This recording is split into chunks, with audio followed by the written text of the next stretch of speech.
प्यार तो भारत में पहली बार नहीं हुआ है, सभी प्यार करते। जब राधा कृष्ण ने प्यार किया तो राधा ने थोड़ी पूछा था कि तू का नाम मुसलमान है कि हिंदू है, सिर्फ मैंने प्यार फरमान के दिल से किया, मन से किया।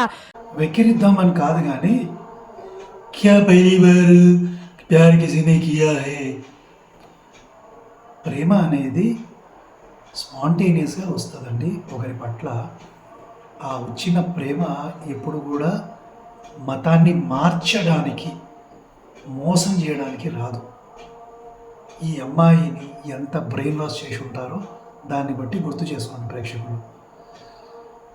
శ్రీకృష్ణుడు, రాధ వీళ్ళ గురించి మనకు పురాణాలలో కనపడుతుందండి. రాధ శ్రీకృష్ణుడిని ప్రేమించేటప్పుడు శ్రీకృష్ణుడు ముస్లిమా హిందువా అని అడిగి ప్రేమించిందా అని ఏ అని చెప్తుంది.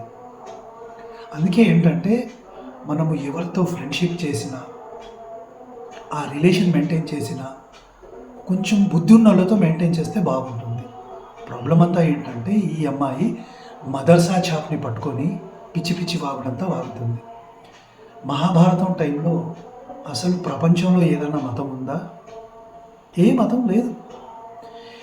ఏ నాగరికతలని మనం ఈరోజు చెప్పుకుంటున్నాము అంటే ఈజిప్షియన్ కానీ, సుమేరియన్ కానీ, ఇవన్నీ కూడా సనాతన ధర్మానికి సంబంధించినవి. సో ఆ కాలంలో ఇస్లాం లేదు. సో ముస్లిమా అని రాధమ్మ అడుగుతుందా? అడగదు. అందుకే నేనేం చెప్తానంటే మన ఆలోచనలు బాగుండాలంటే మదర్సా చాపకాలని కానీ లేకుంటే నికృష్టులతో ఫ్రెండ్షిప్ ఎప్పుడు చేయకూడదు.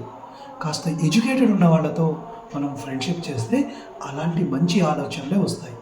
ఈ అమ్మాయి పాపం ఒక మదర్సా చాప్తో రిలేషన్షిప్ పెట్టుకుంది. వాడు కూడా బ్రెయిన్ వాషింగ్ చేసి ఇలాంటి పిచ్చివాగుడంతా వాగేటట్టు చేసాడు. మోస్ట్లీ ఈమె స్క్రిప్ట్ కాదు, వాడే స్క్రిప్ట్ ఇచ్చి ఉంటాడు.